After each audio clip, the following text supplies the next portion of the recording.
ओम शांति। 25 जुलाई के ईश्वरीय महावाक्य, जिसमें बाबा ने हमें पवित्रता का महत्व समझाया। बाबा ने कहा पवित्रता का कंगन बांधो, क्योंकि ये कंगन ऐसा है जो तुम्हें भविष्य राज तिलक दे जाएगा। कैसे देगा? क्योंकि पवित्रता होता है मन वचन कर्म की शुद्धि। जब हमारे मन में दूसरों के लिए शुभ भावनाएं रहेंगी, वचनों में दुआएं और मधुर बोल रहेंगे और कर्म हमारे दूसरों के लिए प्रेरणादायी होंगे, तो हम संपूर्ण पवित्र कहलाएंगे। पवित्र मतलब सबके साथ एक जैसा आत्मिक प्यार रखना। पवित्र अर्थात हर एक आत्मा को निस्वार्थ भाव से, निष्काम भाव से उसकी सेवा करते रहना। पवित्रता अर्थात पवित्रता के सागर शिव बाबा के साथ अपना गहरा कनेक्शन रखना। तो जब हम ऐसे पवित्र बन जाएंगे तो पवित्रता के सागर की सारी शक्तियाँ, सारी पवित्रता हमारे में समा जाएंगी और पवित्र ही देवी देवता होते हैं। और पवित्र बनने की प्रेरणा ही आज बाबा हमें मुरली में दे रहे हैं। दूसरी बात बाबा ने कहा, तुम्हें एक बंधन में बंधना है। वो बंधन कौन सा है? शिव बाबा की याद का बंधन। क्योंकि जितना हम बाबा को याद करते हैं उतना हमारे विकर्म विनाश होते हैं। जितना हम बाबा को याद करते हैं हमारे से कोई गलत काम नहीं होता है। जितना हम बाबा को याद करते हैं हम शक्तिशाली बनते जाते हैं। जितना हम बाबा को याद करते हैं हमारी बुद्धि का विकास होता है। जितना हम बाबा को याद करते हैं उतना हमारी टेंशन परेशानियां सब दूर हो जाती हैं। जितना हम बाबा को याद करते हैं उतना हम उमंग उत्साह में रहते हैं। फिर आज का गीत था, तू प्यार का सागर है। बाबा जैसा प्यार दुनिया में कोई कर नहीं सकता, क्योंकि बाबा हमारे से लेता कुछ नहीं है और देता सब कुछ है।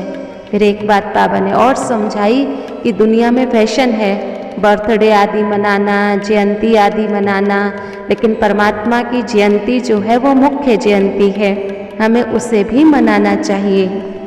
फिर बाबा ने कहा, जब इस संसार में तुम सब देवतुल्य थे तो भक्ति का नाम निशान आदि नहीं था। बाबा प्यार का सागर है। प्यार नहीं पिलाया जाता है लेकिन अमृत पिलाया जाता है। तो बाबा अभी ज्ञान अमृत पिलाते हैं। ज्ञान सागर है, प्यार का सागर है, सुख का सागर है और हमें भी बाबा प्यार का सागर, सुख का सागर, आनंद का सागर बनाते हैं। उसी के लिए सारी दुनिया गाती है, तुम मात पिता हम बालक तेरे। तो वो हमारा पिता है।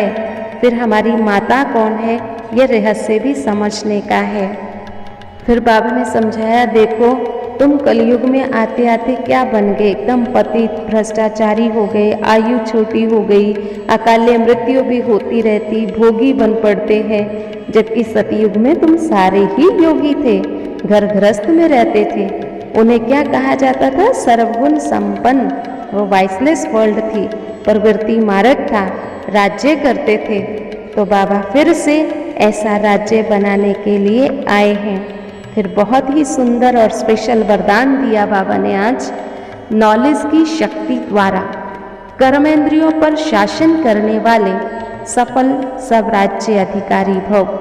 रोज अपने सहयोगी सर्व कर्मचारियों की राज्य दरबार लगाओ और चेक करो कि कोई भी कर्मेंद्री व कर्मचारी से बार बार गलती तो नहीं होती, क्योंकि गलत कार्य करते करते संस्कार पक्के हो जाते हैं।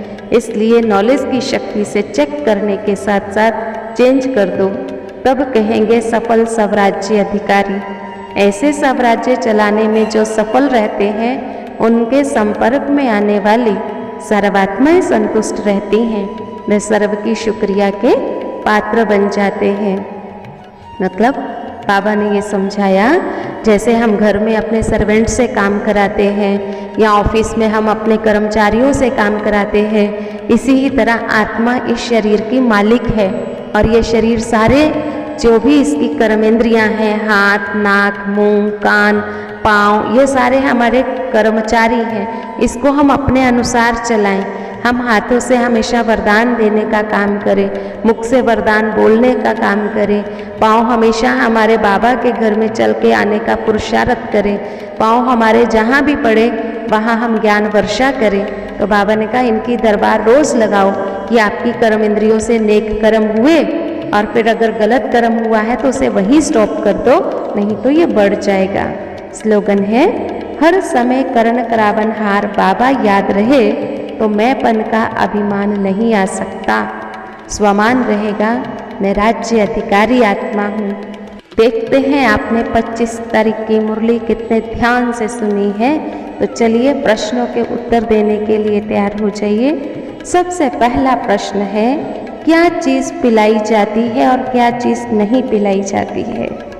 दूसरी बात, गाते हैं तुम मात पिता, तो पिता तो परमात्मा हो गया, परंतु माता क्यों कहा जाता है, माता कौन है, इसका जवाब दीजिए।